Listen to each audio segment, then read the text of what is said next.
Greetings, petrolheads. Welcome to our deep dive into the 1955 Formula One World Championship, a season packed with speed, rivalry, and a whole lot of roaring engines. In a year where drivers seemed to have nerves of steel and cars barely knew the meaning of safety, the action was as intense as ever. But let's be real, 1955 wasn't all about champagne and checkered flags. This was a season of highs, lows, and some truly hair-raising moments that made you wonder, how on earth did they survive that? So, buckle up as we take a wild ride through the year where legends battled, rules were bent or completely ignored, and history was made. In 1955, the technical regulations of the Formula One World Championship remained unchanged from the previous year. Cars powered by 2.5-litre, naturally aspirated engines continued to compete in the Grand Prix, providing teams a familiar foundation to build upon. The scoring system also stayed consistent, rewarding the top 5 finishers with points distributed as follows: 8 for first place, 6 for second, 4 for third, 3 for fourth, and 2 for fifth. Additionally, 1 point was awarded for the fastest lap in each race, adding an extra incentive for drivers to push to the limit. A notable feature of the season was that drivers from the same team were allowed to share cars during the race. In such instances, points would be divided among them, making teamwork and strategy just as important as individual performance. Last season saw the triumphant return of the Silver Arrows to the world of Grand Prix racing after a 15-year hiatus. Mercedes didn't waste any time reasserting their technical dominance, securing a stunning 1-2 finish in their debut race at the French Grand Prix. They went on to claim victory in 4 Grand Prix, ultimately delivering Juan Manuel Fangio his second World Championship title. Their success wasn't just about raw speed. The Mercedes W196, which made its mark on the World Championship, came in 2 distinct configurations: an open-wheeled version and a streamlined body variant, tailored for different circuit demands. For the 1955 season, Mercedes decided to continue using the W196, but the engineers back in Germany didn't rest on their laurels. They made subtle, yet impactful improvements, bumping up engine power to an impressive 290 horsepower. With a finely tuned machine at their disposal, the team lined up with familiar faces: Juan Manuel Fangio, Carl Kling, and Hans Hermann, but with an exciting new addition, the talented Englishman, Sterling Moss. This lineup promised to make Mercedes not just a force to be reckoned with, but the team everyone would be chasing. After 2 years of unchallenged dominance in the 1952 and 53 World Championships, Scuderia Ferrari found themselves dethroned by the re-emerging Silver Arrows last season, managing to secure only 2 Grand Prix victories. Despite the apparent technological gap between the German machines and their own, chief designer Aurelio Lampredi took a bold stance, opting to modernize existing designs rather than start from scratch.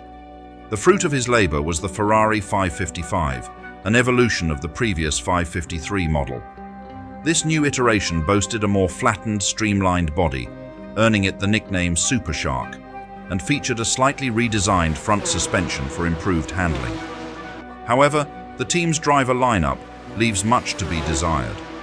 With the departures of Jose Froilán González and Mike Hawthorn for various reasons, the roster now consists of just 2 main drivers: veteran Italian Nino Farina, who is returning from a serious accident sustained last year, and Frenchman Maurice Trintignant, who is yet to showcase any particularly remarkable speed. The 1954 season proved to be a tumultuous chapter for Maserati, a team that initially appeared to be on the rise. After securing consecutive victories in Argentina and Belgium, their fortunes took a dramatic turn when they lost their star driver, Juan Manuel Fangio, alongside chief designer Gioacchino Colombo. The departure marked the beginning of a rough patch filled with technical woes, and a tragic turn of events with the untimely death of their new leader, Onofre Marimon.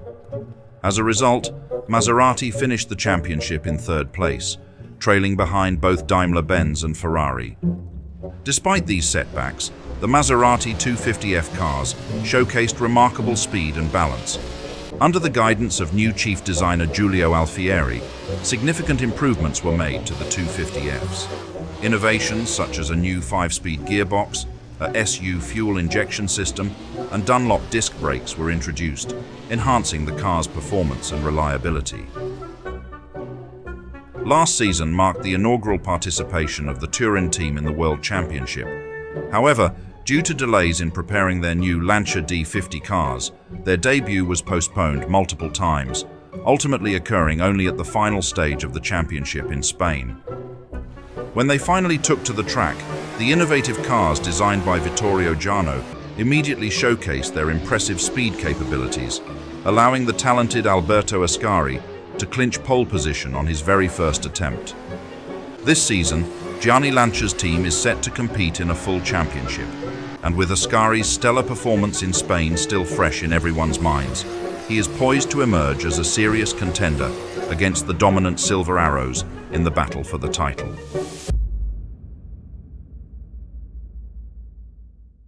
The race weekend in Buenos Aires was sweltering, with temperatures reaching 37 degrees Celsius in the shade and asphalt temperatures soaring to around 50 degrees Celsius. This extreme heat posed a significant challenge, not just for the cars, but for the drivers as well. Back then, there were no drink bottles in the cockpits, which meant that drivers had to hydrate extensively before the race and make pit stops during the event to replenish their fluids and avoid dehydration. While many drivers gulped down considerable amounts of water before the race, Juan Manuel Fangio opted for a different strategy. In preparation for the grueling conditions, he trained himself to manage on minimal fluids each day.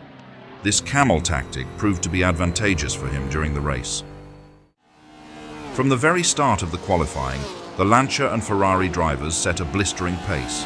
Scuderia Ferrari's guest driver, José Froilán González, claimed the spotlight by clocking an impressive 1 minute 43.1. Alberto Ascari, driving for Lancia, followed closely behind, finishing just half a second off González's time. Juan Manuel Fangio, who had kept a low profile throughout much of the session, managed to match Ascari's time in the final minutes, showing his remarkable ability to perform under pressure.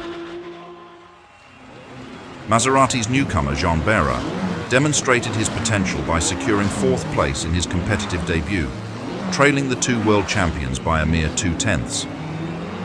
Meanwhile, Fangio's teammate Carl Kling encountered engine problems with his main car, but even while driving a spare, he secured the 6th fastest time, finishing exactly 1 second behind González's pole position.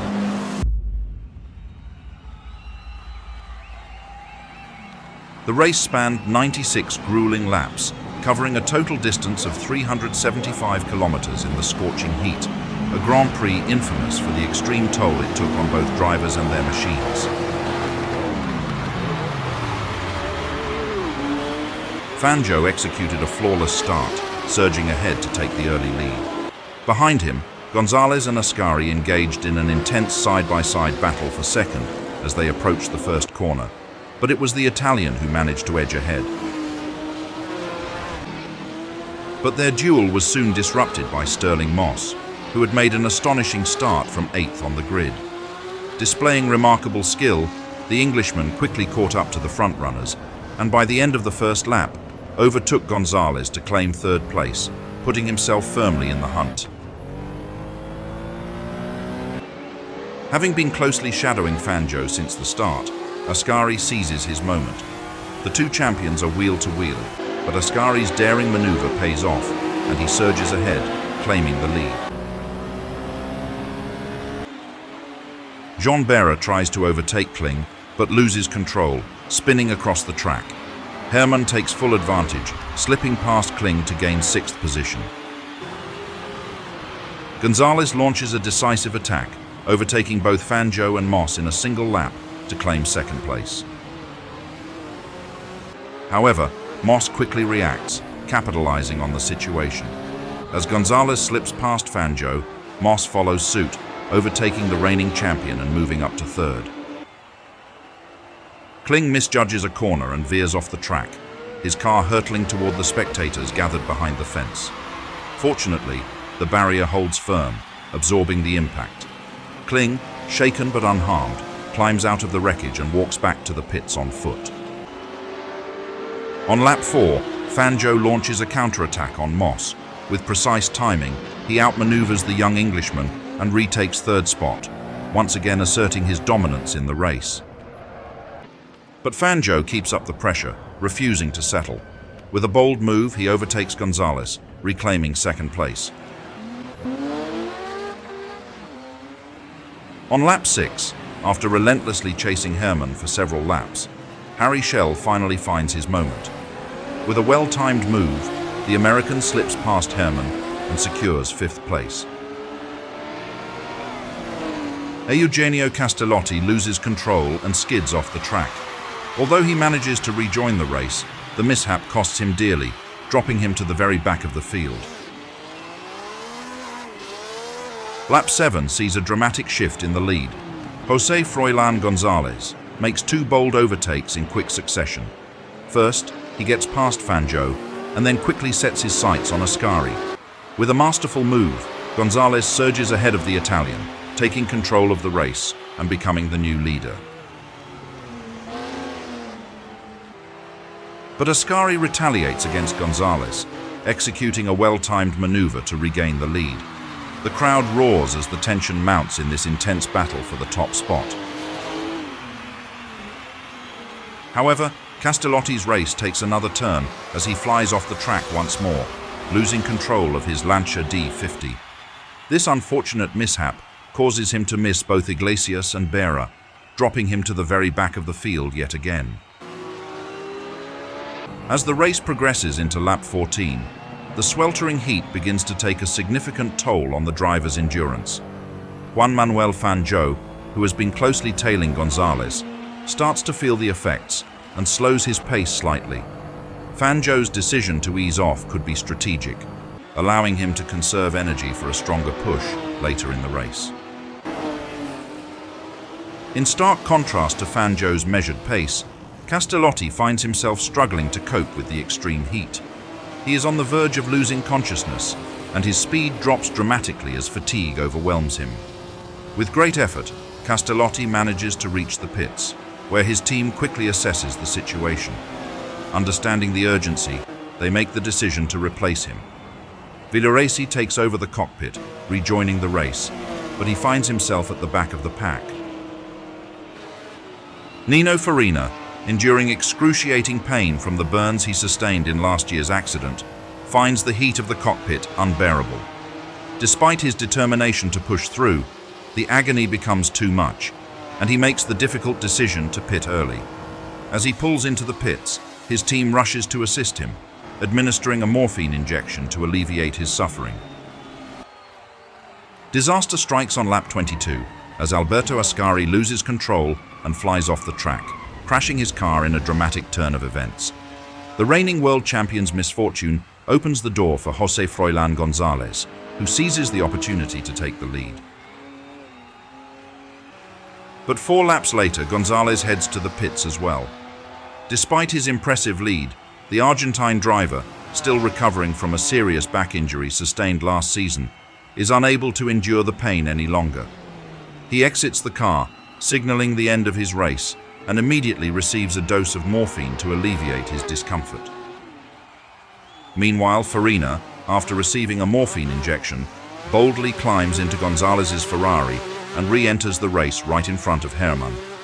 This decision is shocking, as it exemplifies the reckless nature of Formula One in the 1950s, where safety was a mere afterthought. Fortunately, Herrmann, already exhausted from the sweltering heat, makes no attempt to overtake Farina. Stirling Moss, who had been holding a strong second place, suddenly finds himself in trouble as fuel supply issues cause his Silver Arrow to lose power. Frustrated, he pulls the car over to the side of the road, ending his promising run in the race. Juan Manuel Fangio suddenly pulls into the pits, signaling a troubling issue with his Mercedes. The mechanics quickly diagnose the problem. One of the fuel pumps has failed. When he finally returns to the track, he slots back in 4th place. Meanwhile, Harry Schell seizes the opportunity and emerges as the new leader of the race. Most of last season, Harry Schell competed as a private racer behind the wheel of his own Maserati, but unfortunately, he did not manage to secure any significant results. However, with the arrival of the new Maserati 250F, the American driver quickly demonstrated impressive speed and emerged as one of the main contenders for victory in the Spanish Grand Prix. This standout performance captured the attention of Maserati's management, and as a result, Harry Schell has been offered a contract as one of the factory drivers for this season. Now armed with a competitive car and the backing of the prestigious Italian team, Schell has a golden opportunity to prove himself on the world stage and make a name for himself among the elite drivers of Formula One.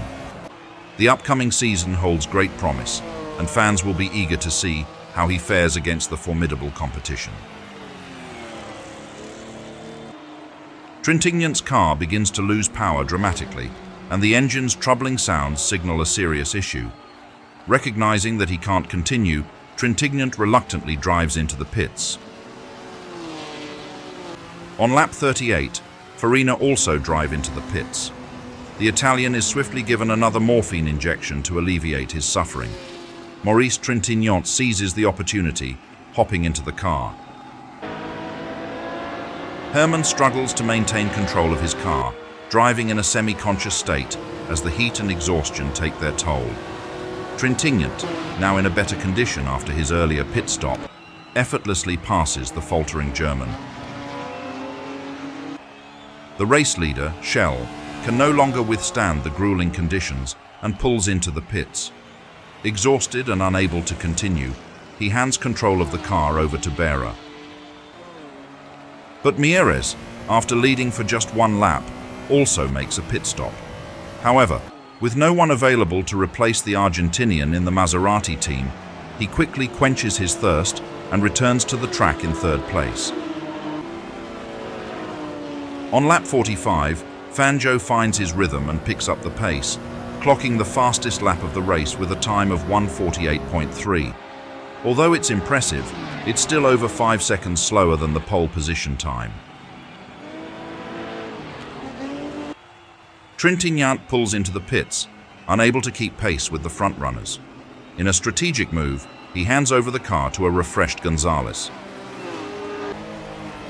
On lap 53, Mieres encounters fuel pump issues with his Maserati, forcing him to head into the pits for repairs.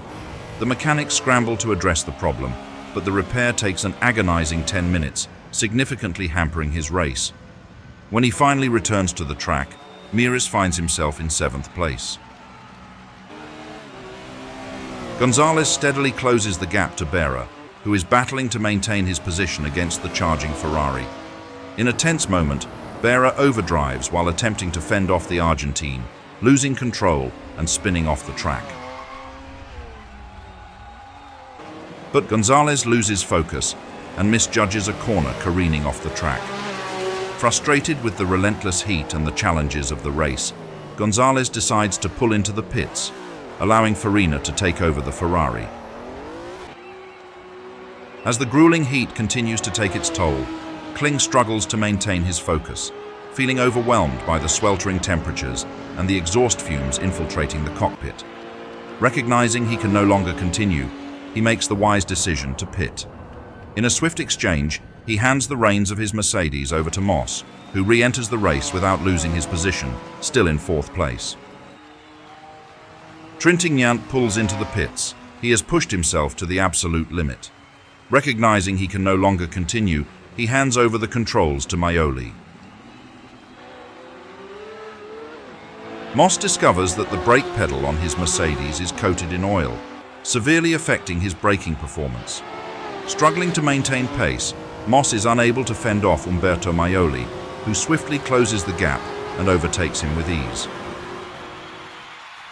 On the final lap of a grueling race, Juan Manuel Fangio crosses the finish line, clinching one of the most remarkable victories in motorsport history after 3 hours of relentless driving in punishing conditions.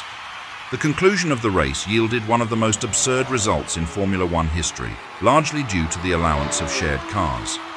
Gonzalez, Farina, and Trintignant all crossed the finish line in 2nd place, each sharing the 6 points awarded for that position. However, in a bizarre twist, both Farina and Trintignant also secured third place, allowing them to claim an additional 4 points as well. In total, an astonishing 9 drivers received points in a race where only 5 should have been awarded. To top it off, Roberto Mieres, who finished 5th, somehow ended up with more points than 5 drivers ahead of him. What a complete disaster.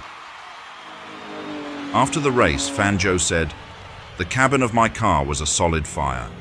Everything burned, even the steering wheel. At certain points, the temperature rose to 120 degrees.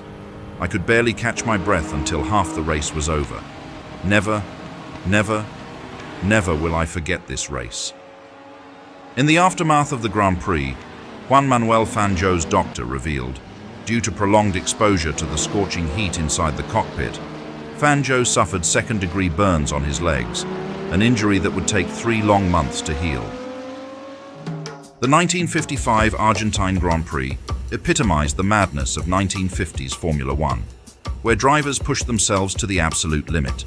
The era was characterized by a shocking lack of safety and support, with some drivers resorting to morphine injections to manage pain and fatigue, merely to stay competitive for their teams. A wild, chaotic landscape where sheer willpower and raw talent reigned supreme.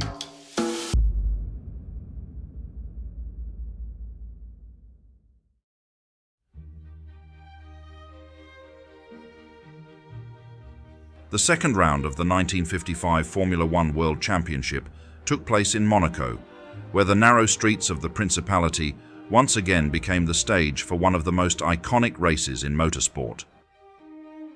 The Monaco Grand Prix marked the European debut of the championship that year, following the intense season opener in Argentina.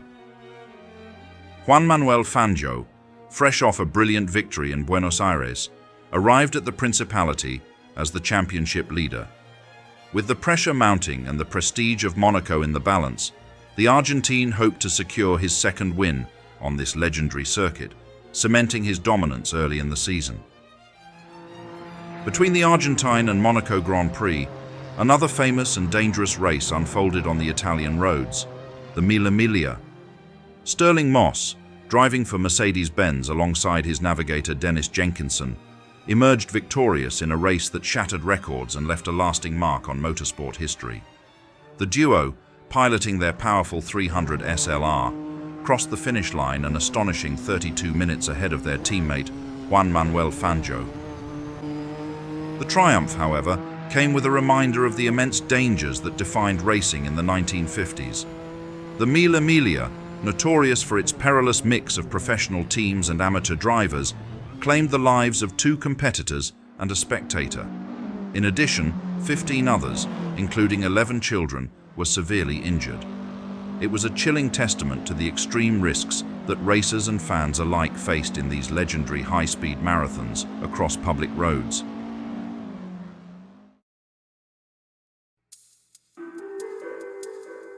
The Daimler-Benz team entered the 1955 Monaco Grand Prix with high hopes, despite being slightly reduced in strength. Their usual quartet of drivers was down to 3, as Carl Kling was still recovering from injuries sustained during the Mille Miglia just 3 weeks earlier. Nevertheless, the team was determined to dominate the twisting streets of Monaco with their innovative Mercedes W196 cars. For this challenging circuit, the team opted for open-wheel configurations once again, as they had in Argentina. However, this time, Juan Manuel Fangio and Stirling Moss were given a new, shortened wheelbase version of the 196. The design saved significant weight by forgoing the inboard front brakes, moving them directly to the wheel hubs. This modification gave the cars more agility on the tight and narrow streets of Monaco, making them perfectly suited for the circuit's endless corners. Scuderia Ferrari underwent notable changes in its driver lineup. After impressing in the season opener, American Harry Schell was promoted to the main squad, joining veterans Nino Farina and Maurice Trintignant as part of the Scuderia's formidable trio. In a strategic move, Ferrari also entered a 4th car, but the seat wasn't immediately assigned. The choice was between 2 candidates, Piero Taruffi, who had driven for Ferrari in 1951 and 52, and Belgian newcomer Paul Frère. The decision on who would claim the fourth seat would be determined during the practice sessions. The Lancia team arrived at Monaco with a strong four-driver lineup, including a special edition. Alongside their primary drivers, Lancia brought in Monaco's own veteran, Louis Chiron, as a guest driver. Chiron, already a legend in the Principality, was eager to perform well on his home streets, adding a local flair to the team's efforts. The Lancia D50 cars also underwent minor but crucial design updates for the challenging circuit. The oil radiators were repositioned to the open areas between the body and the fuel tanks, a move that significantly improved cooling efficiency. This adjustment was particularly vital given the tight, twisting nature of the Monaco circuit, where keeping the cars cool was always critical. The only English factory team to participate in the Monaco Grand Prix was Tony van der Velde's outfit. At the helm of the van wall was Englishman Mike Hawthorne, who had recently made the switch from Scuderia Ferrari to the British team. The team's return to the championship marked a significant step in the ongoing battle between British engineering and the dominant continental powers. The 1955 Monaco Grand Prix weekend wasn't only buzzing with motorsport anticipation, it was also a hotspot of glamorous social life. A real sensation was caused by Hollywood actress Bella Davy, the star of the races, who attended the event at the personal invitation of Prince Rainier. Her presence added a touch of Hollywood sparkle to the already prestigious gathering of drivers and enthusiasts.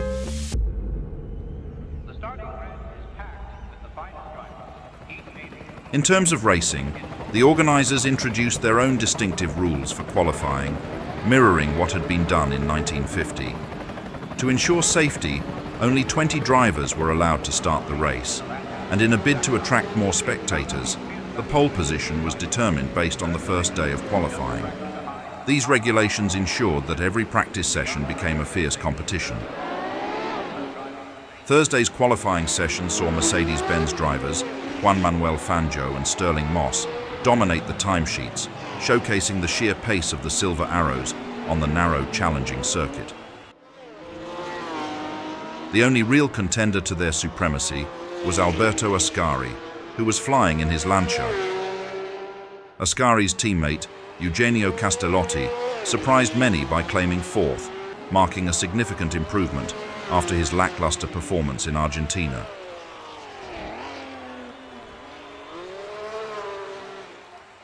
The Ferrari team, however, was struggling to find pace. Maurice Trintignant managed 9th, but Nano Farina was down in 14th, and Harry Schell, driving the much-hyped new Super Squalo Ferrari 555, could only muster 18th. Adding an interesting twist to the weekend, Rudolf Uhlenhaut, the chief designer behind the W196 and the iconic Mercedes-Benz 300 SL, took to the track in a long-chassis Mercedes. Uhlenhaut wasn't merely along for the ride, he was determined to understand firsthand the intricacies of the circuit and any complaints from his drivers. Incredibly, during testing, Uhlenhaut surpassed even the time set by Fangio, showcased not just his technical genius, but his remarkable driving skill.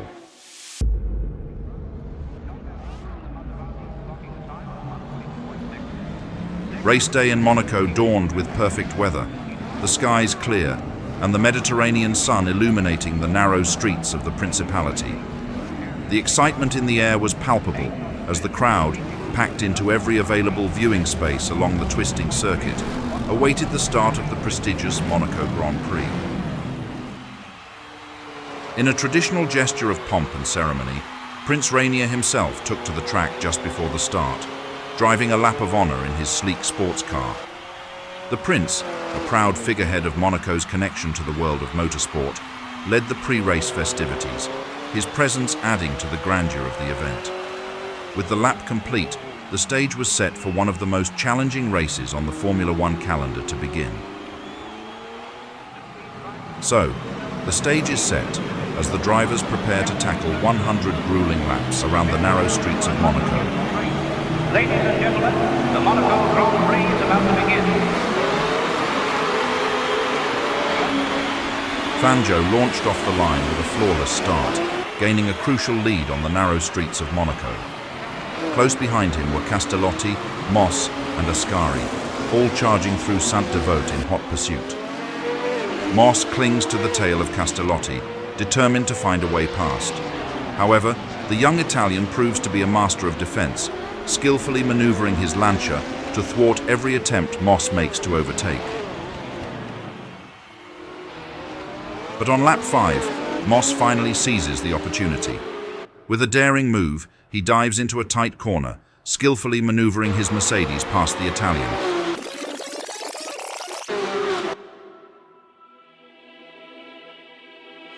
The crowd erupts as Moss reclaims second place. Castellotti, caught off guard, tries to respond, but finds it difficult to match Moss's pace as the Englishman sets his sights on catching the leader, Fangio. Musso's race takes a turn for the worse as he experiences transmission problems, forcing him to pull into the pits.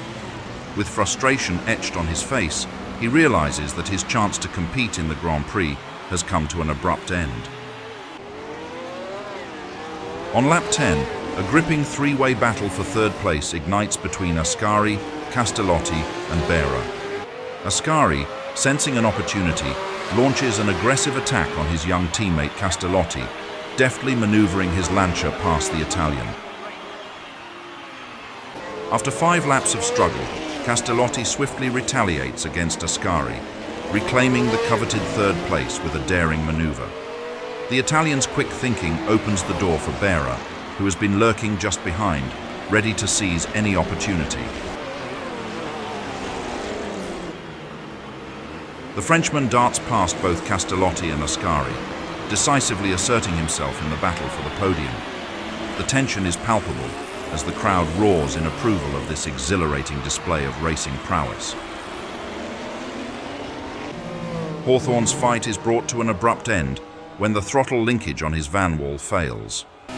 The Englishman, unable to maintain pace, is forced to limp into the pits, signaling the end of his race. Moss finds a rhythm, pushing his Mercedes to the limit and driving several laps faster than Fangio. With each turn, he inches closer to the Argentinian, reducing the gap and reigniting hopes of a challenge for the lead.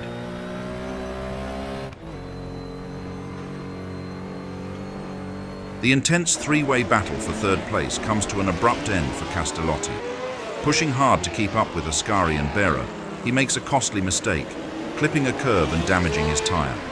Forced to slow down, the young Italian pulls into the pits at the end of the lap. His mechanics quickly spring into action, replacing the damaged wheel and refueling the car in one swift motion. Despite the rapid pit stop, Castellotti loses valuable time and falls back in the race. On lap 41, Fangio clocking an impressive 1 minute 42.4 and setting a new track record for the race. Berra's strong run in third place takes a sudden downturn as engine trouble strikes. The Frenchman is forced to turn into the pits at the end of the lap. The situation worsens when it becomes clear that the issue is more serious than expected. To Berra's frustration, the repair drags on for over 2.5 minutes. By the time the mechanics finish, the Frenchman has dropped down to 11th place. On lap 43, Fangio and Moss catch up with the slower Maserati debutant, Cesare Perdisa, who is about to be lapped. The Italian rookie boldly blocks their advances as he clings to his position on the track, despite being a lap down. Fangio skillfully maneuvers past Perdisa, leaving the Maserati rookie behind. However, Perdisa continues to block Moss, frustrating the Englishman as he loses precious time to his Argentine teammate. Eventually, Moss forces his way past, but the damage has been done. After the race, an exasperated Moss reportedly reminded the young Italian, "You should try using your mirrors once in a while." But Fangio's race came to a sudden and dramatic end at the station hairpin when his Mercedes ground to a halt with a broken transmission. With his car unable to continue, Fangio climbed out, his hopes of victory dashed. His misfortune, however, opened the door for his teammate Stirling Moss, who took over as the new leader, now carrying Mercedes' hopes of victory. Mieres launched a bold attack on Trintignant for third place, successfully passing the Frenchman and securing the position. However, his triumph was short-lived. Shortly after overtaking, Mieres suffered a sudden transmission failure, forcing him to slow down dramatically. With no resistance, Trintignant effortlessly reclaimed third place. On lap 76, Jean Bera found his rhythm. He executed a clean maneuver, overtaking Villoresi to claim fifth place.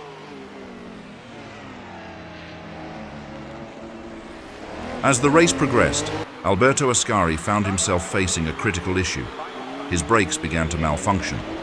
The once reliable braking system became unpredictable, leaving the Italian driver in a precarious position.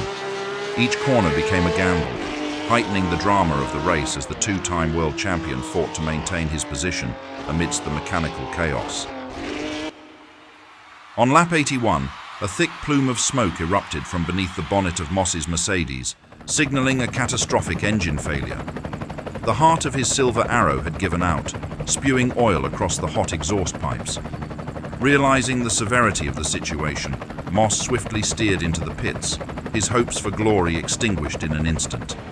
This was yet another cruel twist in a career marked by near misses, leaving fans and team alike in stunned silence. As the crowd watched in stunned disbelief, the focus shifted dramatically to a different corner of the circuit, the harbour area. Alberto Ascari's Lancia experienced a catastrophic brake failure as he approached the harbour area. The brakes locked up, sending the car veering uncontrollably to the left. Ascari's machine crashed into a wall of straw bales before careening over the barrier and plunging into the deep blue sea. Moments later, Ascari's head broke the surface and relief washed over the crowd. The divers quickly retrieved the shaken Italian and placed him onto a rescue boat, ferrying him back to the shore where an ambulance awaited. But it soon became apparent that the only mark left by the harrowing incident was a small cut on his nose. With the retirements of both Moss and Ascari, Maurice Trintignant unexpectedly found himself in the lead, ready to seize an opportunity that had seemed improbable mere moments before.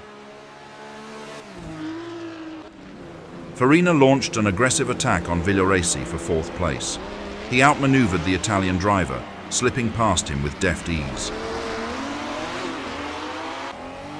Bera misjudged his line on the curve leading into Casino Turn. His Maserati spun out of control and collided with the barrier, sending a shockwave through the crowd. As the dust settled, it was clear that Bera's race was over. Perdisa launched a daring attack on Villoresi, quickly overtaking him in the battle for fourth position. But the Italian wasn't done yet. Fueled by adrenaline, he continued to push forward, closed the gap to Farina.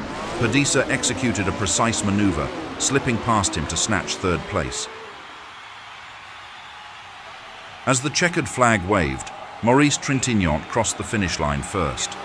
Unexpectedly for both himself and his team, the Frenchman clinched victory at the Monaco Grand Prix, marking a remarkable achievement in his racing career.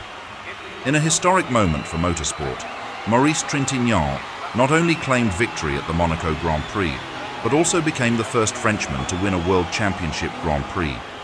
With this triumph, he ascended to the top of the overall standings, overtaking the legendary Juan Manuel Fangio.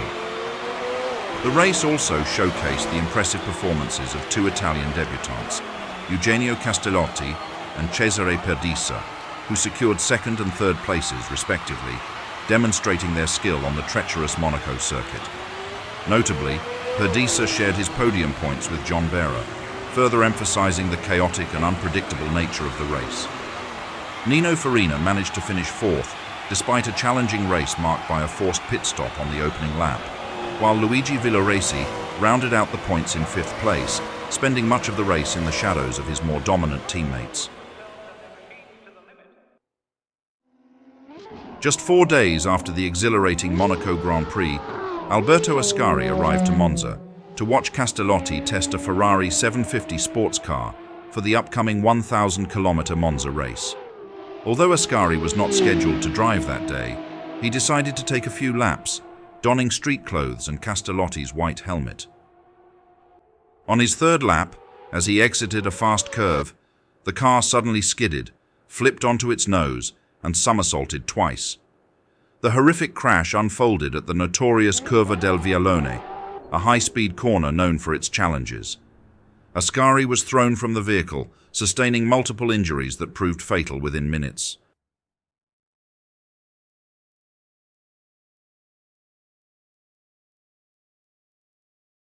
In the aftermath of this tragic event, the corner where the accident occurred was renamed in his honor, becoming the Variante Ascari, a lasting tribute to one of motorsport's brightest stars, whose life was cut short far too soon. Ascari's legacy remains a poignant reminder of the dangers inherent in the world of racing, even for its most skilled and celebrated drivers.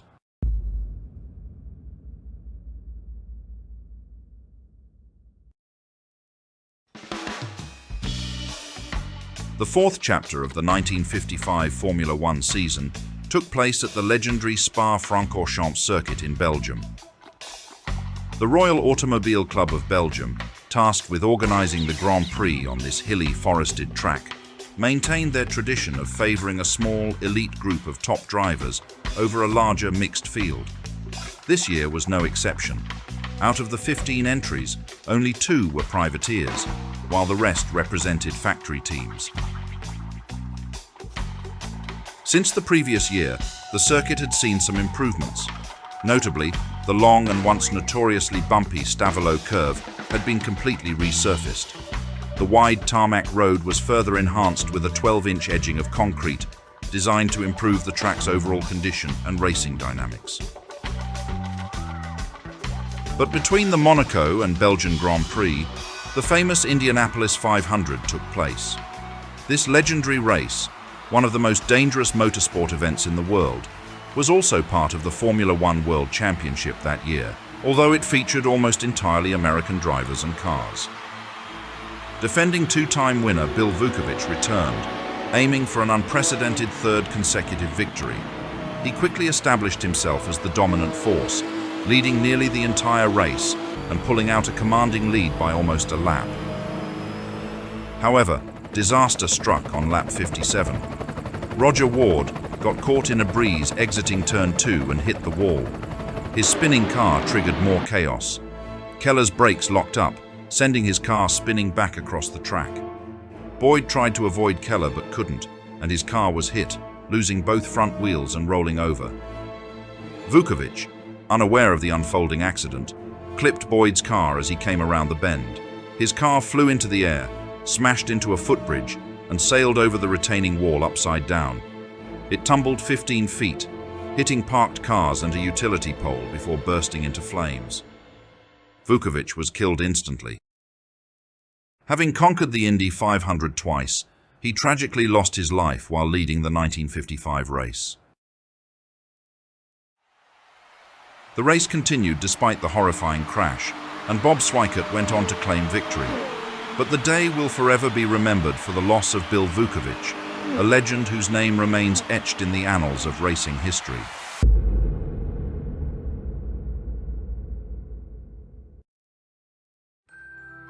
Following the tragic death of Alberto Ascari, the Lancia team found themselves in a difficult and somber position. Although they had initially planned to field 2 entries for the race, only Eugenio Castellotti appeared at Spa. Castellotti had the benefit of 2 cars to test during practice, allowing him to select the better of the 2 for the race. The loss of top drivers had cast a shadow over the season, and it was clear that the shortage of experienced Grand Prix drivers was becoming a pressing issue. In a time when talented drivers were already few and far between, even the most competitive cars were occasionally left idle, unable to participate due to the lack of qualified hands behind the wheel. The Ferrari team found themselves in an uncommon situation at Spa, fielding 3 entries, 4 drivers, and 5 cars. Nino Farina and local favourite Paul Frere were confirmed as starters, but the 3rd seat was still undecided. The choice lay between Maurice Trintignant, who was still recovering from injuries sustained in a crash at Monza the previous week, and American driver Harry Schell. Their practice times would ultimately determine who got the final spot on the grid. Despite his bruises and a stiff leg, Trintignant proved to be the faster of the two, securing his place in the race. The Daimler-Benz team arrived with a strong lineup of three main drivers: reigning champion Juan Manuel Fangio, rising star Stirling Moss, and the seasoned Carl Kling. Despite the high-speed nature of the Spa-Francorchamps circuit, known for its long straights and fast corners, Mercedes team boss Alfred Neubauer chose not to take any risks with the streamlined versions of the W196. Instead, he opted for the more reliable open-wheeled modifications, ensuring stability and control on the undulating track.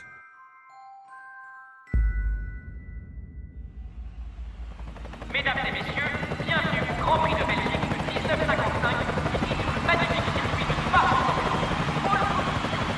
The first day of practice immediately highlighted the dominance of Mercedes' Silver Arrows, with Fangio and Moss proving their superiority over the rest of the field. Fangio wasted no time in showcasing his mastery of Spa, breaking his own track record from the previous year by more than 3 seconds. It seemed as though Mercedes was poised to continue their reign. However, Friday delivered an unexpected twist. Eugenio Castellotti, the young and determined Lancia driver, steadily improved his lap times throughout the session. By the end of the day, Castellotti stunned the paddock, setting the fastest lap and snatching the top spot from the Silver Arrows. It was a significant upset, as the rising Italian talent claimed his first ever pole position in just his third Grand Prix, outpacing Fangio and Moss. Giuseppe Farina delivered a strong performance for Ferrari, securing the 4th fastest time in qualifying. The seasoned Italian felt at ease on the challenging Belgian circuit, managing to outperform Maserati's lead driver Gian Bera, who was equally competitive, but ultimately had to settle for 5th place. Hawthorn endured a frustrating series of mechanical issues throughout the practice sessions. On Thursday, while attempting a fast lap, he struck a pigeon that damaged his radiator, followed by successive failures in the gearbox and clutch over the next 2 days. The final day of practice left Mercedes with no chance to reclaim their position, as rain drenched the Spa circuit, rendering the track too wet for any serious time improvements. Castellotti's remarkable performance was solidified, leaving the German team with an unexpected and frustrating challenge ahead for race day. On race day, the weather is remarkably pleasant, with the air temperature hovering around 25 degrees Celsius and a light breeze wafting through the paddock. This fantastic weather is a welcome surprise, as it is often quite rare to experience such favorable conditions at Spa, known for its unpredictable climate.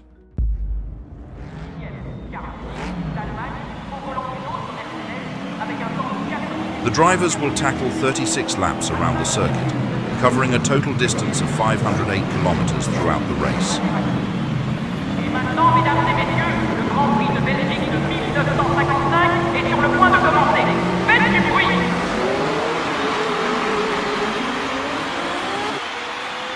Fangio and Castellotti launched off the line together, but the Argentine ace managed to edge ahead, reaching the first corner as the race leader, with the Italian hot on his heels and Moss right behind.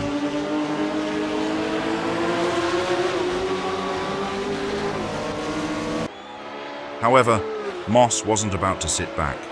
Without a moment's hesitation, the Englishman went on the offensive, charging after Castellotti's Lancia. In a daring move, he seized his chance and overtook, claiming second place with a bold maneuver that sent a clear message: he was here to fight for the win. On the third lap, Farina made his move. Eyeing Kling ahead, he closed the gap and launched a perfectly timed attack. Farina swept past Kling, snatching 4th place and showing the crowd that he was still a force to be reckoned with on the track. Farina was tearing up the competition. He made another bold move at the La Source hairpin, diving down the inside to overtake Castellotti with a perfectly executed maneuver. But the young Lancia driver wasn't ready to surrender just yet. As they powered down the straight, Castellotti launched a swift counterattack, using the raw speed of his car to reclaim the position, regaining the upper hand over the former world champion. Meanwhile, on the same lap, Frère saw his opportunity. With a smooth and calculated move, the Belgian driver overtook Kling, pushing himself up into 5th place. The home crowd roared in approval as their local hero steadily climbed the ranks, showing impressive pace. On the following lap, disaster struck for Berra. As he approached the final turn, a slight mistake sent his Maserati into a wild spin, skidding uncontrollably across the track. Spectators held their breath, but fortunately, the Frenchman emerged unscathed. On lap 7, Kling mounted his comeback. He launched a well-timed attack and reclaimed his position, slipping ahead of Frère once more. It was a skillful move, showing that Kling wasn't ready to give up the fight just yet. Luigi Musso was rapidly closing in from behind, gaining ground with every corner. In a display of sheer pace and aggression, the Italian made quick work of both Kling and Frère, overtaking them both in the span of a single lap. With that daring double pass, Musso surged up to 5th place, leaving his rivals in the dust. Luigi Musso, who finished 8th in the 1954 championship, made a striking impression during his debut season in the World Championship as a Maserati driver. In just 3 Grand Prix, he quickly established himself as a fast and confident competitor, achieving his first podium finish in Spain. This accomplishment not only showcased his potential, but also paved the way for his ongoing journey in Formula One. Returning to the Maserati team this year, Musso brings with him the momentum of his previous success and is eager to build on his promising start. With a year of experience now under his belt, he is focused on enhancing his performance and achieving even better results on the track. On lap 9, disaster struck for Hawthorn, who had been holding steady in 8th place. Noticing a troubling oil leak from his gearbox, he made the difficult decision to drive into the pits. The crew sprang into action, but it was clear that the issue was serious. Reluctantly, Hawthorn had to abandon the race, marking an unfortunate end to his efforts on that day. Fangio continued to showcase his dominance, confidently leading the race and extending his advantage over Moss to a substantial 9 seconds. With every lap, the Argentine displayed masterful control of his car, navigating the circuit with precision while keeping his rivals at bay. The gap grew wider, underscoring Fangio's mastery as he set his sights on victory. On lap 11, the fierce duel between Kling and Musso raged on, with both drivers pushing their machines to the limit. Kling executed a well-timed maneuver, successfully getting ahead of Musso once again. The battle intensified as the two competitors continued to swap positions. They pushed their cars to the limit, trading positions at every corner. In a moment of brilliance, Kling executed a daring move, deftly slipping ahead of Musso once again. The battle was far from over, and the tension was palpable as both competitors fought fiercely for supremacy. Castellotti showcased impressive skill and speed throughout the event. However, fate dealt him a cruel blow when gearbox issues forced him to abandon his battle on the track. With disappointment settling in, Castellotti realized he had lost his chance to secure a podium finish for the 2nd consecutive Grand Prix, a bitter setback for a promising talent who was eager to make his mark. The dominance of Fangio was undeniable as he sailed through each lap. On lap 18, he turned up the heat, registering the quickest lap of the race with a remarkable time of 4 minutes 20.6.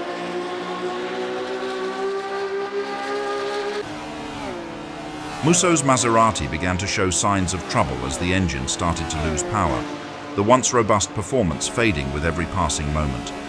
Seizing the opportunity, Frère swiftly closed the gap and executed a smooth overtaking maneuver, slipping past Musso with relative ease. He pulls into the pits, where mechanics change the spark plugs on his car. As a result of the stop, the Italian drops to 7th place. Kling, sensing something amiss, made his way into the pits for a closer inspection. Unfortunately, it was quickly revealed that an oil pipeline failure had compromised his car's performance. With no viable option left, Kling had no choice but to retire from the race, a disappointing end for a competitor who had fought valiantly throughout the event.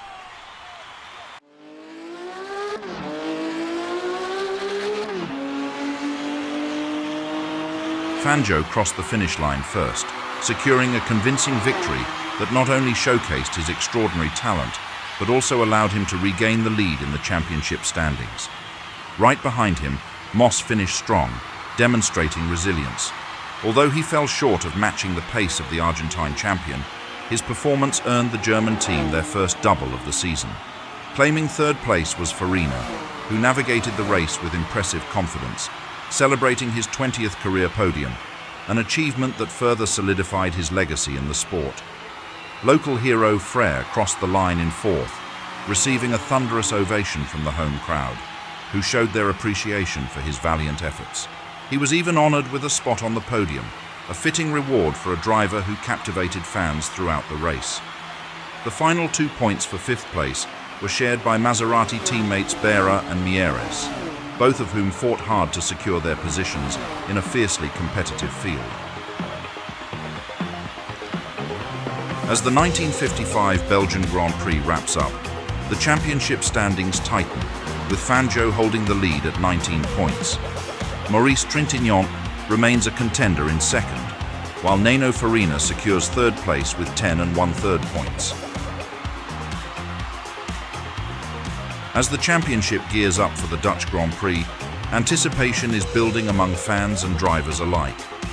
Known for its fast straights and challenging corners, the Zandvoort circuit promises to deliver another thrilling chapter in this already intense season. While we may not have a Dutch driver in the field this year, the fervent support of the Dutch crowd will be palpable as they rally behind their favorite competitors. Stay tuned as we head into this pivotal race, where strategy, skill, and a touch of luck could change the course of the championship.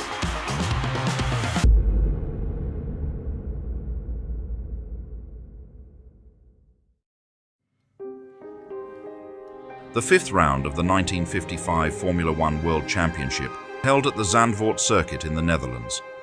Nestled among the picturesque dunes just north of Zandvoort, this track lies approximately 35 kilometers or 22 miles west of Amsterdam, offering a stunning backdrop against the North Sea. 8 days before the Dutch Grand Prix, the legendary 24 Hours of Le Mans took place in France.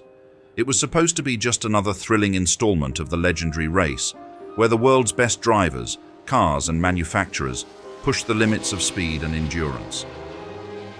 But as the sun set on that summer evening in France, the race turned into the darkest chapter in motorsport history. By the mid-1950s, racing technology had advanced rapidly, with top speeds reaching over 270 kilometers per hour. But the circuit's infrastructure remained outdated, with little separation between the cars speeding past and the crowds packed along the track. Worse yet, there were no proper barriers to protect the spectators, and pit areas were positioned dangerously close to the racing line. As we reflect on the motorsport world in 1955, it is impossible to overlook the tragic event at Le Mans. However, at Grand Prix TV, our mission is to bring you the thrill and excitement of Formula One, showcasing the bravery and skill of drivers pushing the limits on the track. We understand the significance of what happened at Le Mans, but out of respect for the victims and the sensitive nature of that day, we will not be recreating or discussing the details of the accident. If you would like to learn more, we have included 2 separate links in the description below, where you can find in-depth information on the tragedy. Thank you for understanding, and now, let's return to what we do best, celebrating the incredible journey of motorsport. The Lancia squad, still reeling from the tragic loss of its leader Alberto Ascari and grappling with severe financial difficulties, announces its final exit from Formula One, selling all its cars to Enzo Ferrari. Alongside the vehicles, former Lancia driver Eugenio Castellotti also joins Scuderia Ferrari, a valuable addition following Nano Farina's departure from the team, as he retires from racing. Additionally, ex-team driver Mike Hawthorne makes a return to Ferrari after becoming disillusioned with his partnership with Tony Vandervelde, stepping in to replace Harry Schell in the Maranello lineup. Maurice Trintignant remains with the team as the third driver, continuing his role from previous races. Alfred Neubauer, the head of the Daimler-Benz team, opts to bring the latest short wheelbase W196 to the Dutch Grand Prix. This particular car model has already proven its worth on the track, but sadly, it marks the final Formula One cars produced by Mercedes during this era. The lineup of drivers remains consistent, with the German team once again represented by Juan Manuel Fangio, Stirling Moss, and Carl Kling, continuing their pursuit of success in the championship. The Maserati team lines up with 3 cars for this event, piloted by Jean Bera, Luigi Musso, and Roberto Mieres. However, Cesare Perdisa, who had a disappointing outing in Belgium, is temporarily sidelined from this Grand Prix. Additionally, 3 more Maserati vehicles are entered by private competitors, Louis Rosier, Peter Walker, and Horace Gould, expanding the presence of the iconic brand on the grid. Dames en heren, jongens en meisjes, welkom bij de 5e grote prijs van Nederland. De sfeer is elektrisch. Qualifying was absolutely dominated by the Benz team, showcasing their undeniable superiority on the track. Juan Manuel Fangio once again claims pole position, posting an astonishing time of 1 minute 40, shattering the previous track record by an incredible 6.5 seconds. Stirling Moss, as always, closely trails his teammate, finishing just 4/10 behind the Argentine powerhouse. Carl Kling delivers a commendable performance, securing 3rd place and reinforcing the strength of the Silver Arrows. However, it's Luigi Musso in his Maserati who catches the eye, flying around the circuit with remarkable speed. Musso's impressive pace earns him a solid 4th place, proving that he is a formidable contender in his own right. Mike Hawthorne, making his debut in the Super Squalo, shows great confidence and secures 5th position, while John Bera, battling through the discomfort of his injured leg, matches Hawthorne's time in a Maserati. Op pole position hebben we de Argentijn Juan Manuel Fangio van Mercedes met een tijd van 1 As the sun rises over the picturesque dunes of Zandvoort, the atmosphere buzzes with excitement, anticipation hanging in the crisp Dutch air. The scent of freshly baked stroopwafels wafts through the air, blending with the faint smell of gasoline. With the grandstands packed and the track set, the stage is ready for an unforgettable race day at Zandvoort, a true celebration of motorsport in the heart of the Netherlands. Over the course of the race, the drivers will navigate 100 laps around the Zandvoort circuit, which totals a distance of 419 kilometers. Maak je klaar voor een onvergetelijke race. Dames en heren, de 5e grote prijs van Nederland staat op het punt te beginnen. Maak wat geluid. Fangio executes a sensational start, rocketing into the first corner in the lead. However, his teammates experience a less than ideal getaway, allowing Musso to slip past both of them and secure 2nd place.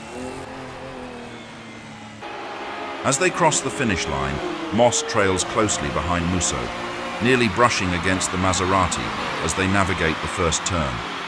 In the next corner, he makes his move, slipping past the Italian.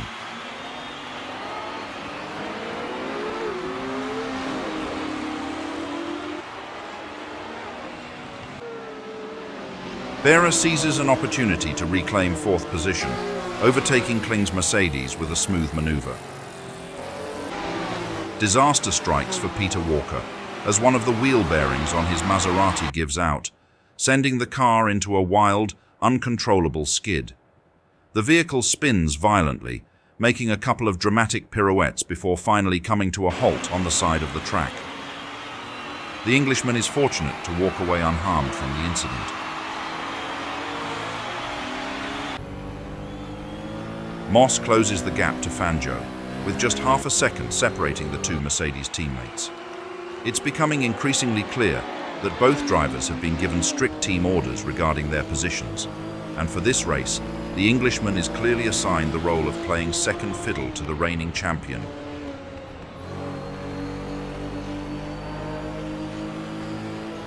Hawthorne experiences trouble with his gearbox and is forced to make an unscheduled stop in the pits.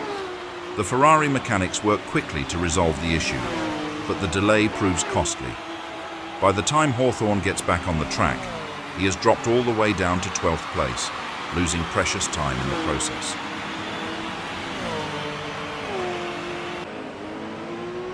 By lap 21, Roberto Mieres closes in on Carl Kling's Mercedes. Mieres is locked in, looking for the slightest gap to snatch the position away from his rival. Last season marked Kling's debut in the World Championship as a driver for the Silver Arrows, where he quickly displayed his impressive talent and speed. He narrowly missed out on victory at both the French and German Grand Prix, demonstrating that he had the potential to compete at the highest level.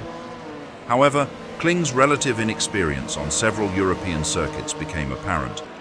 With a significant portion of the first half of the 1955 season taking place on similarly unfamiliar tracks, it seems unlikely that he will emerge as a genuine contender for the championship. Yet, the Zandvoort circuit proves to be a challenging venue for the seasoned German driver. On the following lap, feeling the heat from Mieres, Kling pushes harder, trying to pick up the pace, but the pressure proves too much. He misjudges a corner, and in a flash, his Mercedes veers off the track, sliding helplessly into the sand. The car grinds to a halt, stuck deep in the dunes. His attempts to free the car are in vain, and the German driver is forced to abandon the race. Hawthorne clawing his way back through the pack. He overtakes Ramos and then swiftly moves past Rosier, reclaiming two crucial positions. Now sitting in 9th place, the British driver shows no signs of slowing down as he continues his charge up the field. By the time the race reaches its third stage, the two leading Silver Arrows of Fangio and Moss are still running in perfect sync, maintaining a calculated pace. Their teamwork is proving unstoppable, and the gap to Musso in third has already ballooned to a commanding 17 seconds. The Italian, despite his strong performance, finds himself unable to close the ever-widening gap to the dominant Mercedes duo. On lap 43, Mieres, running flat out, seizes his opportunity and effortlessly overtakes his teammate Berra. The talented Argentinian makes the move look routine, claiming 4th place with ease. At the race's halfway point, the notorious Dutch weather makes its presence felt as rain begins to fall. This unexpected downpour compels the drivers to ease off the throttle, forcing them to adjust their pace and navigate the wet track with caution. During this era, race cars offer minimal grip, relying on the same tires for all conditions. The 1950s Formula One is a different breed entirely, where drivers must navigate unpredictable circumstances and face death at every corner. This unique period demands exceptional skill and courage, highlighting the raw talent required to compete at such high speeds. By lap 53, Trintignant also catches up to Berra, who is struggling hard. With a decisive maneuver, Trintignant overtakes the Frenchman.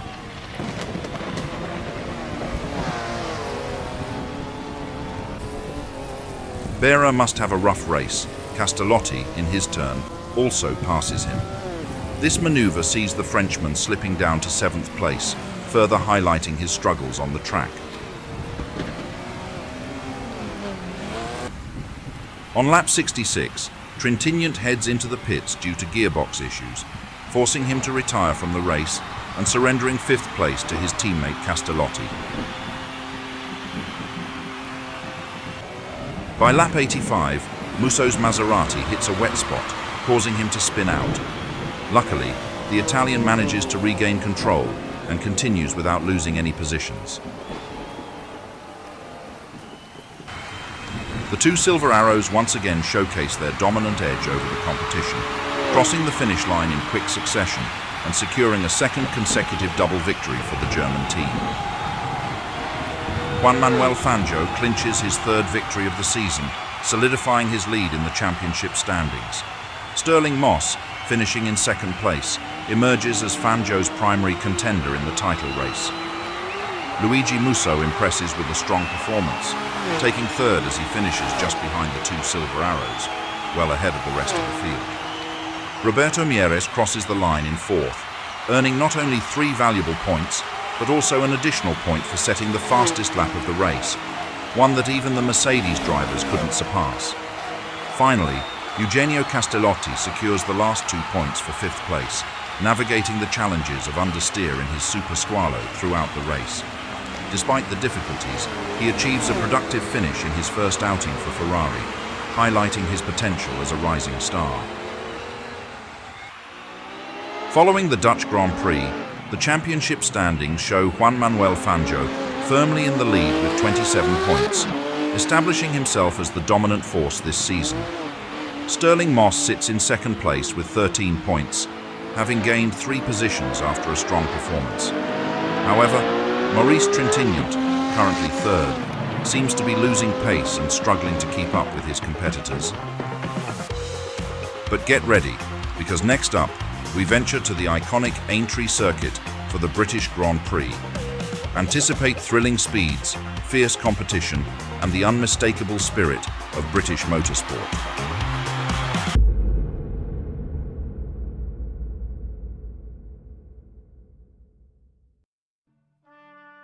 For the first time since 1948, the British Grand Prix moved away from the rolling countryside of Buckinghamshire.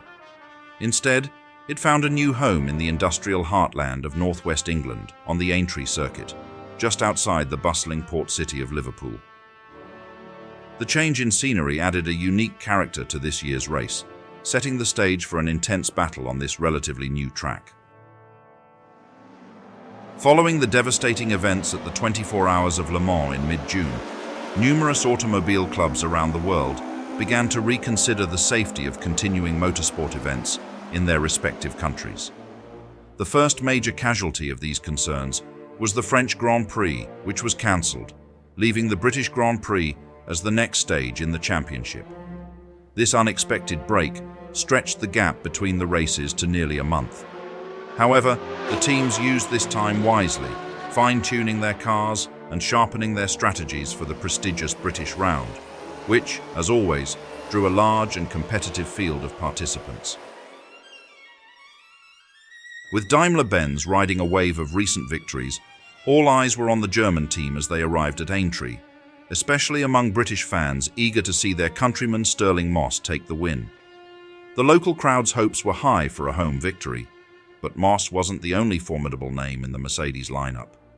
Unlike the previous 2 Grand Prix, this time Moss was joined not just by Juan Manuel Fangio and Carl Kling, but also by the seasoned Italian Piero Taruffi. The veteran driver had recently inked a deal with team boss Alfred Neubauer, securing his place in the squad for the remainder of the season. With such a strong lineup, expectations were sky-high for the Silver Arrows once again. Ferrari arrived at Aintree with 3 of their trusty Tipo 625 machines, the same model that had carried Maurice Trintignant to victory in Monaco. The team felt that Aintree's tighter, slower layout wouldn't play to the strengths of their shorter, more agile Tipo 555 Super Squalo, which was better suited to high-speed tracks like Spa.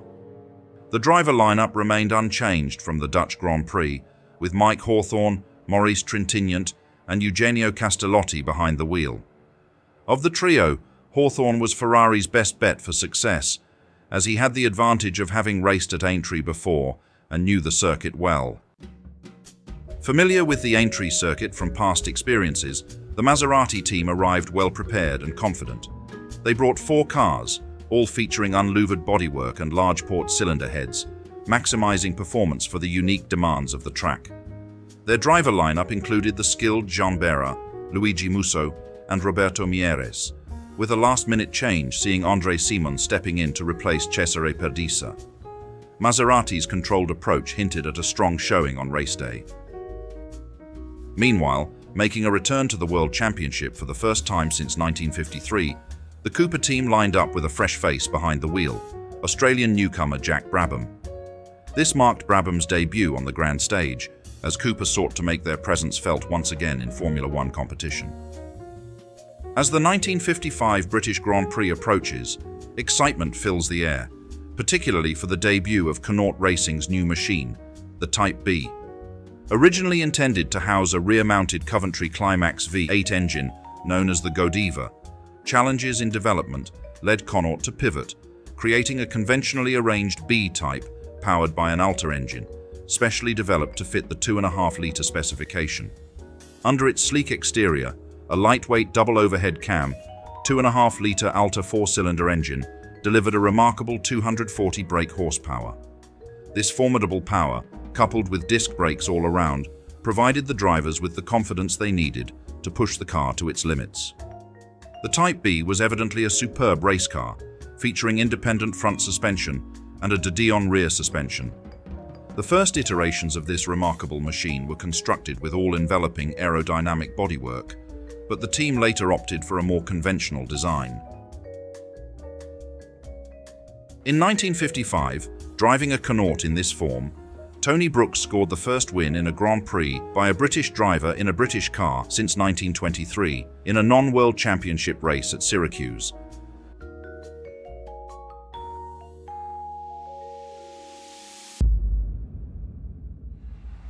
Ladies and gentlemen, welcome to the 8th running of the RAC British Grand Prix here at the Aintree Circuit. What a spectacular day we have for racing. Clear skies, perfect weather, and an electric atmosphere with a crowd of nearly 95,000 strong, all eager to witness the action. With Aintree being unfamiliar territory for most of the drivers, qualifying became an intense scramble from the very start. Yet, it was the Silver Arrows that dominated once again, locking out 4 of the top 5 spots on the grid. To the delight of the home crowd, it was Stirling Moss who shone brightest, securing his first ever pole position. He edged out his legendary teammate, Juan Manuel Fangio, by a fraction. Jean Behra, flying the flag for Maserati, was the only one able to challenge the German juggernaut. With prior experience on the track, he managed to squeeze into third, splitting the Mercedes duo and keeping the fight interesting for race day. The Ferrari drivers struggled throughout qualifying, unable to keep pace with the dominant Mercedes and Maserati teams. Despite their best efforts, they could only manage 10th, 12th, and 13th positions on the grid, with Eugenio Castellotti leading the trio. Their performances were well off the mark, a clear sign of the challenge they faced heading into the race. The biggest disappointments of the session were Peter Collins and Jack Brabham. Collins, hindered by technical issues, could only complete a handful of laps in his Maserati, while Brabham's Cooper, hastily prepared for the event, suffered from clutch failure. The Australian managed just one installation lap, leaving both drivers to occupy the last 2 positions on the grid. Connaught's fastest driver was Tony Rolt, who took 14th place, but he already lost the pole position time for more than 6 seconds. Race day dawns with perfect weather, and just before the main event, the drivers climb into identical Austin Healey sports cars for a ceremonial lap of honor around the circuit. As the cavalcade makes its way through the track, the enthusiastic crowd cheers wildly, but the loudest applause is reserved for the homegrown hero Stirling Moss. From Argentina, Juan Manuel Fangio, also in a Mercedes, clocking in just 2 The drivers will tackle 90 laps around the circuit, covering a total distance of 434 kilometers throughout the race. Hold on to your hats, ladies and gentlemen. The engines are roaring, the tension is building, and we are moments away from the start of what promises to be an unforgettable British Grand Prix here at Aintree. As the race begins, Fangio and Moss launch off the line in perfect synchrony, but to the dismay of the cheering crowd, it's the Argentine who sweeps into the first turn ahead of them all. Amidst the intense action, Peter Collins and Roy Salvadori emerge as the surprise stars of the start. On the following lap, Carl Kling and Piero Taruffi engage in a tactical battle, skillfully maneuvering past Roberto Mieres, one after the other. Their seamless teamwork forces the talented Argentine down to 6th place.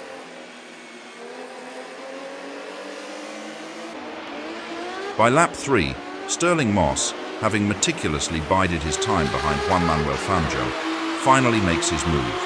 He launches an all-out attack at the finish line, skillfully slipping past the Argentine and sending the crowd into a roaring frenzy.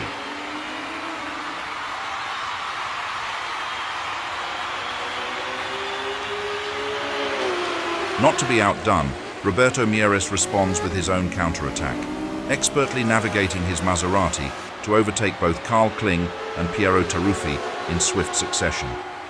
The Argentines' daring maneuvers add to the excitement, showcasing the intense battle for supremacy unfolding on the track.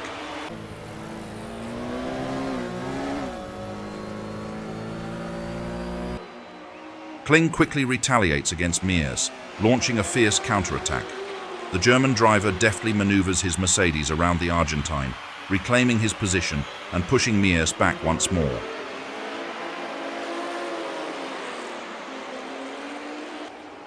On lap 6, after executing a brilliant overtake on Fangio, Moss ramps up the intensity, pushing his Mercedes to its limits. Despite his best efforts to pull away, the Argentine remains hot on his heels, refusing to let Moss create any significant gap. The tension is palpable as the two drivers remain locked in a relentless duel.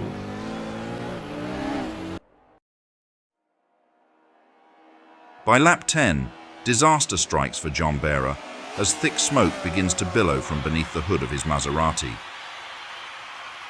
In disbelief, he zips past his pit crew, only to find himself forced to stop at the first corner, the race slipping away from him.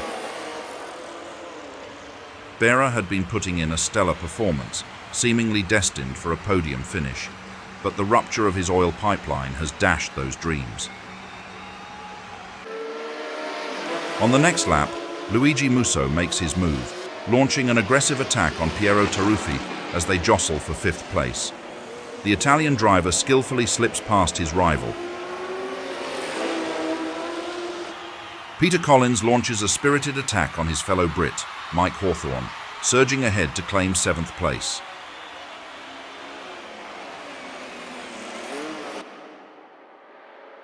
On lap 18, Juan Manuel Fangio, having patiently stalked Stirling Moss for several laps, seizes his moment to strike. With a burst of speed, he launches an audacious attack, powering past the Englishman to reclaim the lead.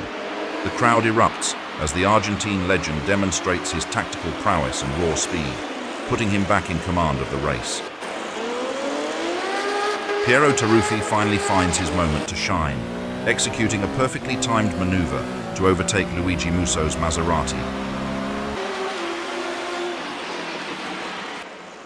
Misfortune befalls Connaught as Tony Rolt rolls into the pits, battling a malfunctioning accelerator link. Despite the crew's best efforts, the ongoing accelerator troubles ultimately lead to Rolt's withdrawal from the race, marking a frustrating end to their debut. Even with the two leading Mercedes drivers having exchanged positions, Fangio is unable to shake off his teammate Moss, who remains hot on his tail. The gap between them hovers at a mere second, intensifying the battle for supremacy as both drivers push their machines to the limit. Harry Schell was having an impressive race, closing in on Collins and looking poised to make a move. However, disaster struck when the accelerator pedal beneath his foot suddenly crumbled to pieces. With no way to maintain control, the American had no choice but to pull his car to the side of the track, ending a promising outing in heartbreak. On lap 26, Stirling Moss strikes once more, launching a bold attack that catapults him into the lead. The crowd erupts in a frenzy, their cheers echoing through the stands as an Englishman claims the front position in the British Grand Prix.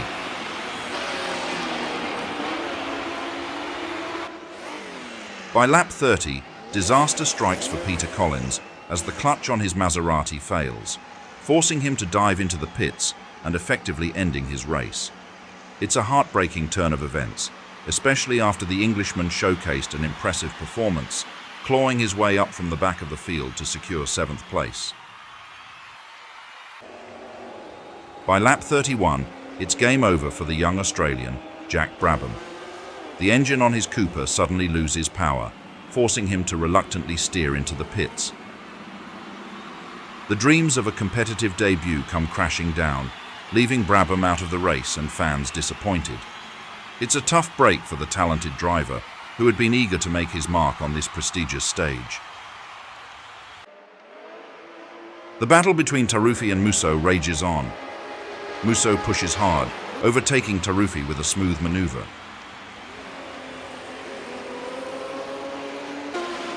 By lap 48, the relentless pursuit begins to take its toll on Mira's Maserati. The engine, pushed to its limits in the chase against the dominant Mercedes drivers, finally gives way, forcing the talented Argentine to retire from the race. This premature exit not only dashes his hopes of clinching a podium finish, but also underscores the fierce competition of the day, leaving fans to wonder what might have been for Mira's in this high-stakes battle. With Mira's retirement, Mercedes finds itself without its last serious competitor, prompting team principal Neubauer to issue a tactical directive.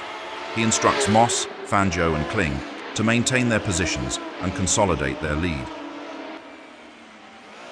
Meanwhile, the atmosphere shifts for Taruffi, who receives the signal to ramp up his pace and mount a renewed assault on Musso.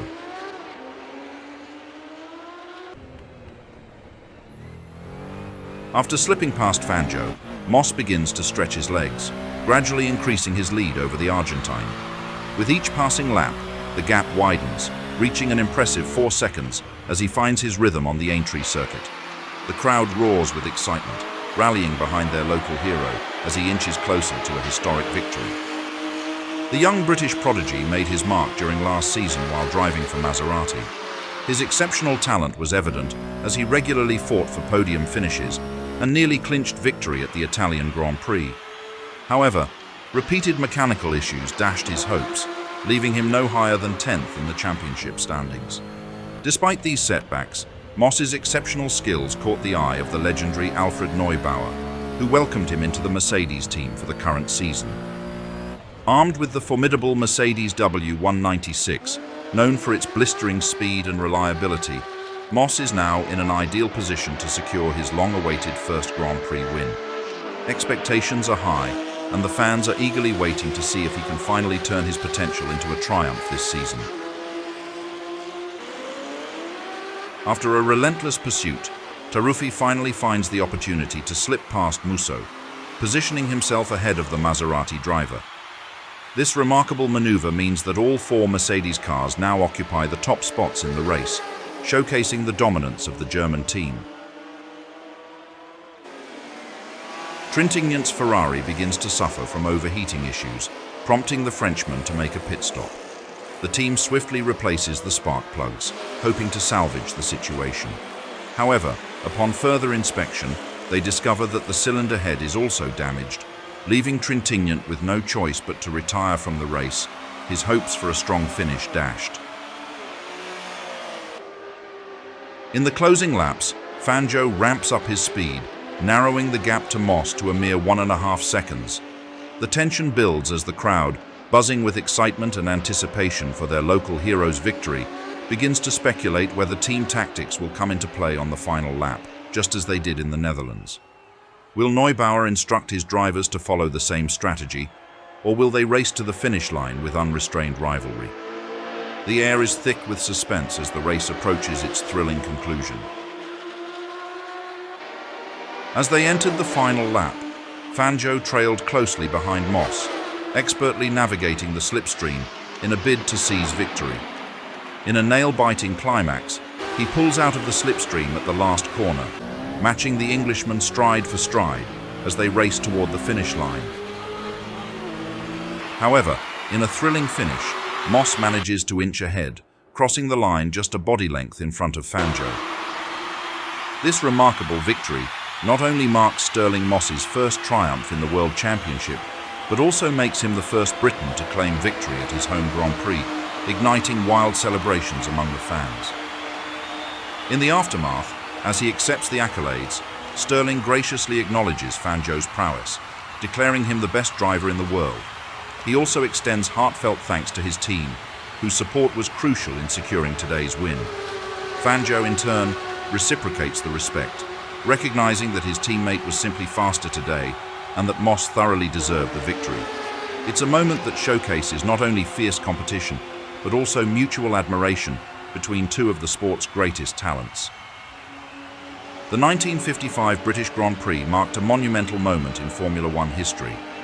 For Juan Manuel Fangio, it was a race that would solidify his place as the first ever three-time world champion, a feat never before achieved in the sport. At Grand Prix TV, We firmly believe this championship victory was one of the finest, a perfect showcase of Fangio's brilliance, both as a driver and as a strategist. Fangio's performance that day was nothing short of masterful. It wasn't just about raw speed, though he had plenty of that. It was about the execution of a flawless plan. Throughout the race, Fangio drove with a calm precision, following close behind his teammate Stirling Moss in what appeared to be a controlled and calculated move. Moss was on the verge of his first ever Grand Prix victory, and Fangio, who had already secured his championship title, seemed to ride the wave behind the young Brit, not pressuring him, but rather allowing him the space to shine in front of his home crowd. While the Argentine legend remained right there beside him, side by side, in one of the most iconic finishes in motorsport history. The image of the two Mercedes W196 roaring across the line in perfect unison is a lasting memory from that day. Fangio, the newly crowned champion, and Moss, the rising star, both celebrated together. In the final standings, Kling and Taruffi secure a remarkable third and fourth place for Mercedes, marking the team's best finish in its illustrious history. Maserati, the only team that posed a challenge to the mighty Silver Arrows today, manages to claim a consolation prize with Musso finishing in fifth place, earning the team 2 valuable championship points. As the 1955 Formula One season races toward its dramatic conclusion, all eyes turn to Monza, the iconic temple of speed. The Italian Grand Prix promises high-stakes action, where Mercedes will seek to cement their dominance. Fangio, already crowned champion, looks to cap off an extraordinary season, while Stirling Moss, fresh off his historic first victory, aims to build on his momentum. Ferrari, on home soil, will fight fiercely to regain their pride, and with the legendary oval making its return, the final race of the year will be nothing short of a showdown. The stage is set for a thrilling climax.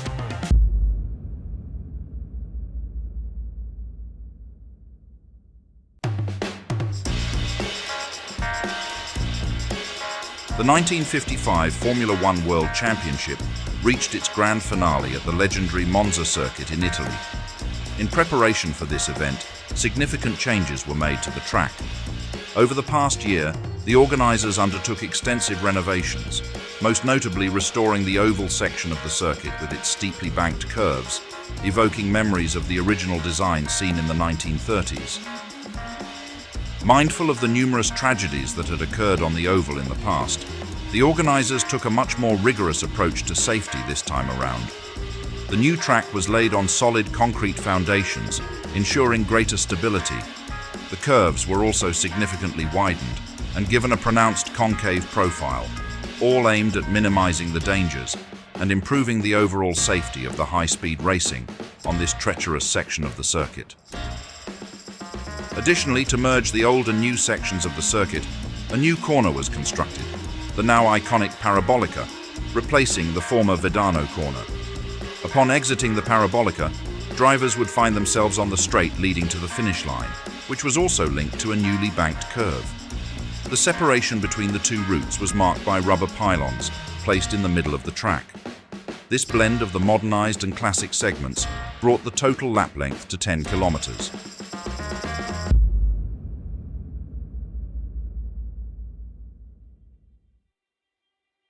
With the Drivers' Championship already secured, Mercedes-Benz arrived in Monza with a show of force, determined to close out the season on a high. The German juggernaut fielded 4 cars for their formidable lineup: Fangio, Moss, Kling, and Taruffi. But it wasn't just about numbers, it was about options. The team brought a diverse fleet of cars, featuring both streamlined and unstreamlined models, with varying wheelbases tailored to the unique demands of Monza's high-speed straights and newly reconstructed curves. Mercedes-Benz clearly intended to dominate, ready to adapt to any situation that arose on race day. But the attention at Monza centered on the appearance of the Lancia cars, now racing under Ferrari's banner. Since Ferrari took over the entire Lancia racing stable, the cars remained largely unmodified, looking much the same as they had earlier in the season. Interestingly, the original Lancia mechanics were still tending to them, now clad in Ferrari's brown overalls. Alongside the trio of Lancia cars entered by Ferrari were three Tipo 555 Super Squalo Ferraris, which had undergone significant development, most notably with the addition of 5-speed gearboxes. Meanwhile, the lone British representative at Monza was the Van Wall team, which continued its campaign with the same lineup as in the previous race. American driver Harry Schell and Englishman Ken Wharton were at the wheel. The final team to join the fray at the Grand Prix was the French Gordini squad, which debuted its new T32 car. This cutting-edge machine boasted a more powerful 8-cylinder engine equipped with 4 Weber carburetors, a sleek and wide body design featuring a nose fairing that enveloped the front wheels, and a multi-tube exhaust system that exited from the sides of the vehicle. Signore e signori, buongiorno e benvenuti al 26esimo Gran Premio d'Italia. Oggi siamo qui al leggendario Autodromo di Monza per assistere all'ultimo atto del campionato mondiale di Formula 1 del 1955. With the revamped Monza circuit, the organizers permitted drivers to begin practice as early as Thursday, allowing ample time to adjust to the new layout. For many, the experience of navigating the steeply banked curves was entirely unfamiliar. The first laps on the reconfigured track quickly revealed its challenges, especially the uneven surfaces of the new turns. At such high speeds, drivers had to grip their steering wheels tightly to avoid losing control or being ejected from their cars.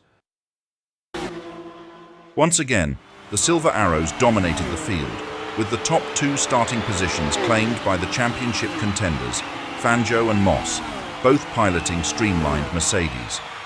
The remaining Mercedes drivers, Kling and Taruffi, opted for open-wheel configurations. Kling was quick enough to qualify in 3rd place, while Taruffi, despite his best efforts, could only manage 9th. Lancia, now under Ferrari's banner, also showed impressive speed during practice. Both Castellotti and Farina posted strong lap times, securing 4th and 5th on the grid. Farina was particularly unfortunate, suffering a serious accident due to tyre failure, though he miraculously escaped with only minor injuries. The Ferrari team, worried about the safety of their drivers, made the difficult decision to withdraw the Lancia cars from the race, sidelining both Farina and Villoresi before the Grand Prix even began. Castellotti, however, was transferred to the team's only spare Ferrari 555, becoming Ferrari's sole hope for a strong result. In pole position, il campione argentino Juan Manuel Fangio su Mercedes, con un tempo impressionante di 2 minuti e 46,5 secondi. The drivers will tackle 50 laps around the circuit, covering a total distance of 500 kilometers throughout the race. Che giornata emozionante ci attende! Preparatevi per una gara indimenticabile, qui al Gran Premio d'Italia! At the drop of the flag, Fangio found himself slipping to 3rd place as his Mercedes teammates Moss and Kling surged ahead with lightning-quick reactions. Fangio wasted no time in launching his counterattack. He quickly closed the gap on Kling, making his move on the old section of the track with surgical precision. But he wasn't done yet. With a burst of raw power, Fangio muscled his way past Moss, taking the lead and leaving his younger teammate in awe of the Argentine's sheer force. The Mercedes domination was evident as all 4 Silver Arrows confidently held the top positions. By lap 7, Sterling Moss had been shadowing Fangio, biding his time and studying the Argentine's every move. Taking advantage of a slight gap, Moss surged forward with impeccable timing and snatching the lead. The crowd erupted as the British driver, undaunted by Fangio's reputation, showed he was ready to take control of the race. On the very next lap, disaster struck for Harry Schell as the suspension on his Van Wall gave way, unable to cope with the immense forces exerted by the high-speed banking. With no choice but to retire, the American coasted into the pits, marking an early end to his race. Not far behind, John Lucas, debuting in the new Gordini, faced his own misfortune. The powerful new engine hailed for its potential, proved fragile and gave out after just 8 laps, forcing the Frenchman to retire from the race.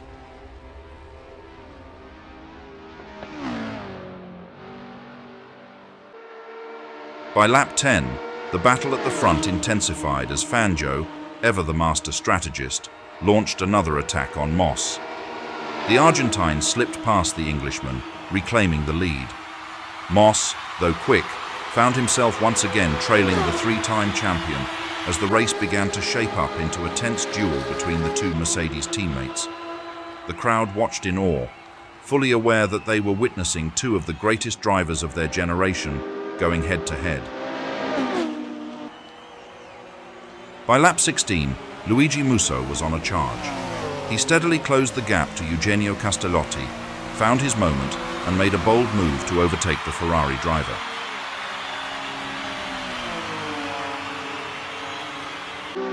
On the oval section of the track, disaster struck for Stirling Moss when a loose stone, flung up from beneath Fangio's wheels, slammed into his windshield, shattering it completely. With his visibility compromised, the young Englishman had no choice but to dive into the pits for urgent repairs. The replacement of the windshield proved costly, taking almost 2 minutes. By the time Moss rejoined the race, the damage was done. He had fallen back to 8th place, his hopes of victory severely dented. It was a bitter setback in what had been a fierce battle for the lead.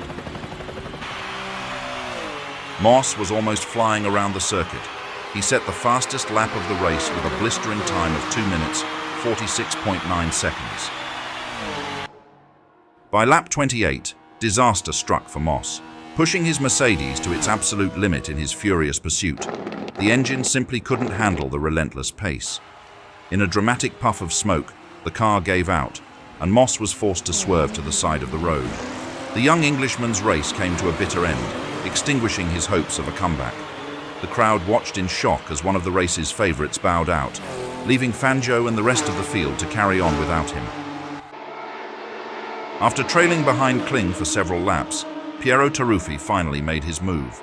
In a decisive manoeuvre, the Italian unleashed his attack and surged past the German driver, seizing 2nd place.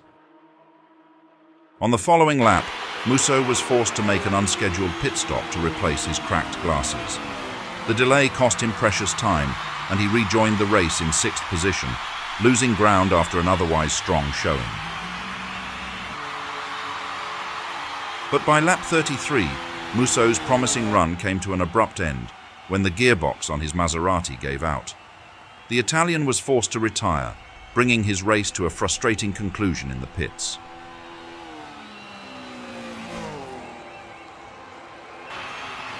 Carl Kling was driving confidently and firmly in podium contention, however disaster struck when the gearbox on his Mercedes failed, shattering his hopes for a strong finish.